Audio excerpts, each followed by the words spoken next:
as promised, I'm joined by Craig Mackinlay in the studio. He's the Tory MP for South Thanet and chair of the Net Zero Scrutiny Committee. You've scrutinised the government's plans. What do you reckon? Has he climbed down on the climate stuff enough, or does he need to be more?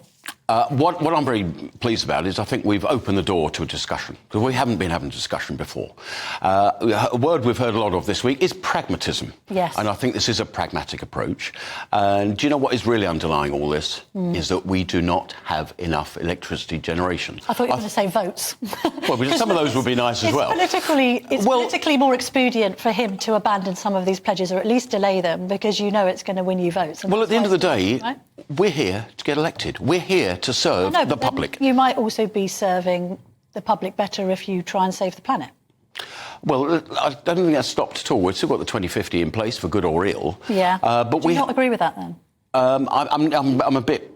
Why 2050? Why not 2045? Why not 2055? Yeah. But what I'm concerned about is the rest of the world are really saying yaboo to all this. Yeah. And we seem to be embarking on a potentially £3 trillion enterprise. 3 trillion. How have you got that calculation? That's from National Grid. That is the potential up cost of decarbonising the UK. Yeah. We need to have that debate. And I need to be absolutely sure that these forecasts and everything else, just think about the OBR. They couldn't even get a forecast right 5 months ahead. Yeah. They were 14% wrong. But suddenly the climate change forecasters have got it absolutely right to 2100. I hope they have. I really hope they have.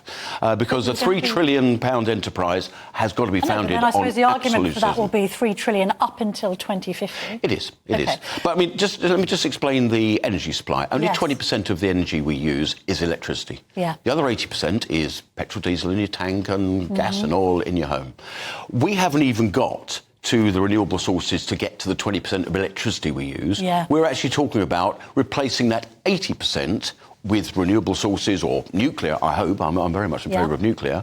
And then you've got to have a fair bit in reserve to charge whatever you're going to charge to be the storage mechanism for when the wind doesn't blow. Yes. Because typically, a couple of years ago in Germany, they had a wonderful word.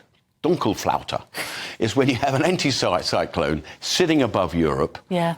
And the wind hasn't blown in the coldest bit of the winter. I mean, because we had Luciana Berger on earlier talking about wind power and tidal, and it's all lovely, but where are you going to store it? This is the truth that nobody is talking about. You've got a choice of batteries, and I've got real grave concerns about batteries. Do we really want to be entering a Chinese supply chain?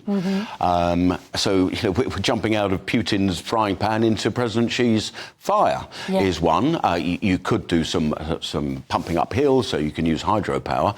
But nobody's really talking about what the solution is. I'm worried that we are nudging the population into technologies that are very raw, not really tried. Are batteries in cars the best we can do?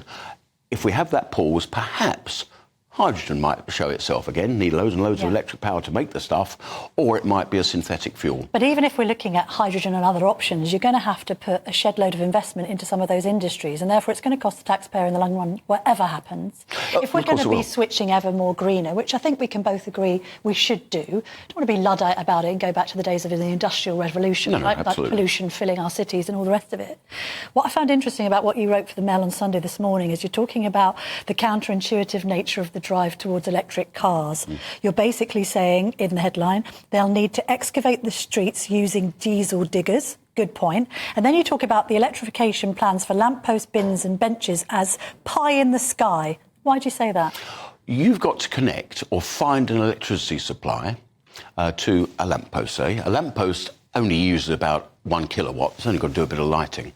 To actually have a fast charger uses 100 kilowatts. Yeah. So to get that power to it, you're going to have some substantial cabling, some substantial new substation, and some electricity supply, please. Yes, where's the electricity coming from? That is the problem. I mean, my energy plan is that we go for a decade of gas, domestic preferably. Yeah. So we're not importing LNG from as far away as Australia, which on any CO2 terms is mad. Yeah. As we finally get back on track for a nuclear future, which was abandoned in 1997 by Tony Blair. Yeah. And we've only just about talking about it. Does the Prime Minister listen to you, Craig? Do you go into Downing Street and have these chats? I've had discussions with many of the senior ministers, I haven't had a one-to-one with the Prime Minister about this, but energy ministers most certainly have.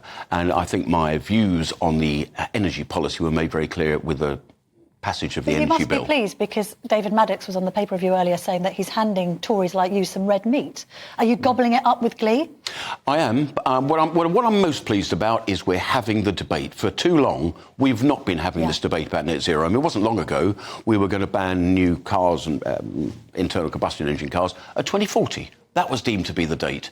Then it shifted back down to 2035. Yeah. No great reason, I could see.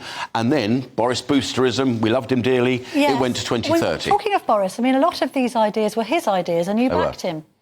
I did. I didn't back him on the energy stuff. Not at all. Not at all. And he knew I was not on that page with him. OK. I mean, the worst thing I think we ever had was having the saddle of COP26, because whoever's in the saddle tends to have to, over-egg it. Produce ever more great announcements to keep the likes of Greta. Well, we're now on a reality check, I think, and that's important. All right, let's have a reality check on a couple more domestic issues, if you don't mind. Let's whiz through some of these.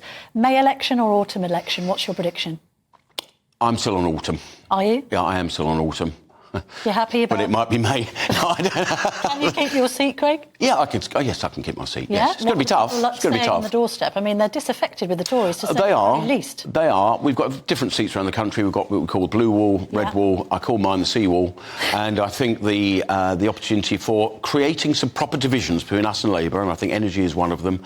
I think some tax policy is another one. OK, if we can solve votes, then I think it's in hand. If you can solve votes, good Lord. I mean, we all live in hope. We'll get onto that in a minute. Inheritance tax, should it be scrapped? It's the easiest thing would be to scrap it. But it's a policy that allows the wealthy to be wealthier. The wealthy have the ability to get through the loopholes, get some expensive advice, some planning techniques to actually avoid most of it. It's those that are in the middle and plus that are paying this. What would be a very easy step forward would be to raise the level massively to get rid of the fiscal drag that we've had for the last 14 years when the levels have not been changed at all. Many ways of skinning this cat. It's a complex tax. It doesn't raise that much money, but it concerns but it's me. Like totemic, isn't it? It's like... Well, it concerns me that if you've got a house in Surrey, it's no grand house, you could be in the IHT web, and I don't think that was ever intended. OK. Should migrants be housed in hotels of 3 stars or above? No. Why not? Because I think it's one of the pull factors, and this is a domestic pull factor, one of those that we can bear down on. Where do we put them? That's the big issue. Do we go up the route of old RF bases? That causes grave concern. Maybe Stockholm barges and all the rest of it. Surely, better we try and beg. 1-star hotels, all right? Beg with France and say, they're all coming off your beach, can you please stop them? I know, but 1 star's all right for a migrant? Well, of course, if it's up to a standard for habitation, why not? Should we ban smoking? No. Why not? I think people. Smoking is dying of its own accord, as it were. There are the whole vaping revolution got downsides with youngsters, obviously, and there's big discussions about that. The mango flavours and what have you. But I think that alone has actually diminished the amount of smoking. But this is a Sunak idea. What is he using? Well, I don't know how far. It's only been raised as an issue. It's not very libertarian, is it? No. Well, I'm a libertarian conservative. You can go to heaven or hell in a handcart of your own choosing. OK, fair enough. And Susan Hall, the Conservatives' candidate for Mayor of London, she's got no speech at conference, and Rishi Sunak has never tweeted anything about her or for her. That's wrong, isn't it? Is this woman being allowed to just sort of flap around in the wind and not have any help to beat Sadiq Khan? Well, I would have thought on the back of the ULEZ vote, effectively in South Ruislip and Uxbridge just a few weeks ago, there are no votes in clobbering the motorist. Susan Hall very much on side with that plan to actually get rid of that ULEZ charge. I think because of the effect on Outer London, she's in with a shout, and so she should be supported. I like what she says because she's no nonsense. She's a straight-talking righty, a bit like you, Craig. She is. Lovely to see you this morning. Thank you very, very much for coming in from South Thanet.